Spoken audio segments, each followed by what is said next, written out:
Ryan, what's on your radar? So the world learned yesterday that it might not have been such a smart idea to let one single company monopolize a significant chunk of the globe's communication infrastructure. Now look, I had as much fun laughing at Facebook's faceplant yesterday as anybody else did, and the chance to fantasize about a life without that blue logo in it was priceless for sure. But the massive Facebook outage was unfortunately deadly serious too. For millions and millions of people, Facebook products have become basically their only mode of communication, either on Facebook Messenger, WhatsApp, or Instagram DM. In Burma for many years, the word Facebook was straight up synonymous with the word internet. In South America, the Mideast, large parts of Africa, and elsewhere around the globe, WhatsApp is the dominant way to communicate. There's simply no doubt that as a result of that outage, some huge number of people were unable to communicate. And there's also no doubt that some of that communication wasn't just arguing about politics, it was critical to somebody's physical or mental well-being. We'll probably never know the actual human cost of the outage yesterday, but as funny as the whole thing was, it was also dangerous.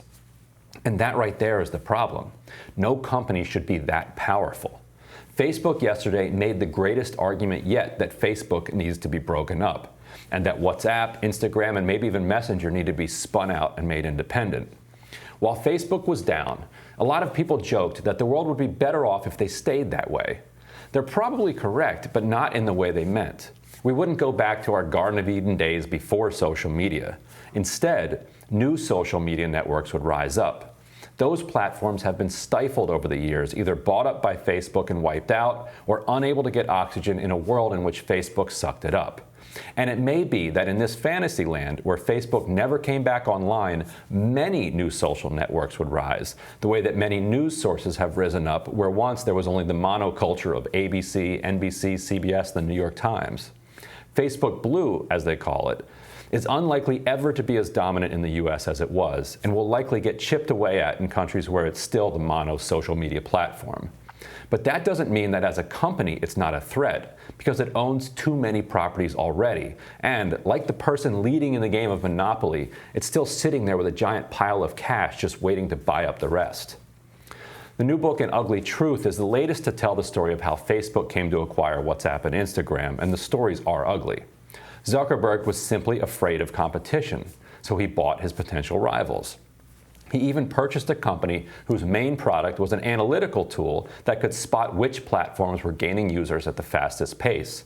That's how Zuckerberg spotted WhatsApp, and he quickly snapped it up for $16 billion, couch cushion money for Facebook.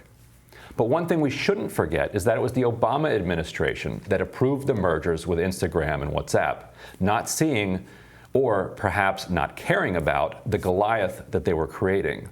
The good news is that the Biden antitrust team is nothing like Obama's antitrust team. Tomorrow, Jonathan Cantor will go before the Judiciary Committee for his confirmation hearing. He's been nominated to be Assistant Attorney General for the Antitrust Division at the Department of Justice, and he's spent his entire career going after big tech. Facebook just made his job a lot easier. So, Robert, do you think that they, in some ways, made a strong case against themselves by saying, look, with great power comes great responsibility, as a movie once said. Yeah. And if you can't keep the communication infrastructure that you have monopolized online, then maybe you don't have the legal right to continue to monopolize it. I certainly think if this had gone on for much longer, that would have been a very powerful argument. As is, it was, I don't know, it was like a 7-hour interruption. Certainly very, very bad for people who are more reliant on Facebook, especially in other parts of the world. And businesses, too, that their only source of, like, kind of customer interface. For yeah, and I would advise people to put less stock. I mean, we in the journalism sphere have already had to shift away from being so reliant on Facebook traffic because they made a change to their algorithm a while back, and they deprioritized, not my news coverage specifically, all news coverage, and some people got hit worse than others, so you can't be too reliant on them. I think one issue... After they pushed everybody to do video. Right, yeah. Now that they really did, that was like lies on their part. I think there is a lawsuit, or there was one, and they absolutely deserved it in that case because they misled a lot of people. With the antitrust case, the issue is I'm not sure existing law is really, antitrust law is really well suited to dealing with the sort of monopoly, if you're going to argue Facebook's a monopoly, the kind of monopoly that Facebook poses, because it's not like they're the oil company and they own all the oil and they can charge whatever price they want for it, and then you, the consumer, suffer because you have to pay more.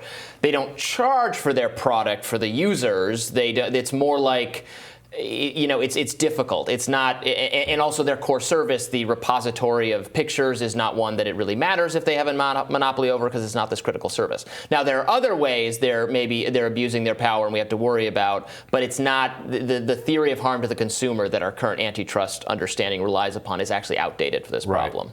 Right, which is why it's important that you've got people like Cantor who are going to be in these positions, because if the legal argument can be made, it'll be made by people like him, because he's been thinking about these issues for the entire time. Part of it requires you to shift who the user is of Facebook. And if you think of all of these small businesses, millions of them who use Facebook, they do get charged for the product, and the product is access to what we think of as the actual consumers, but they aren't the consumers of the product, as people often say.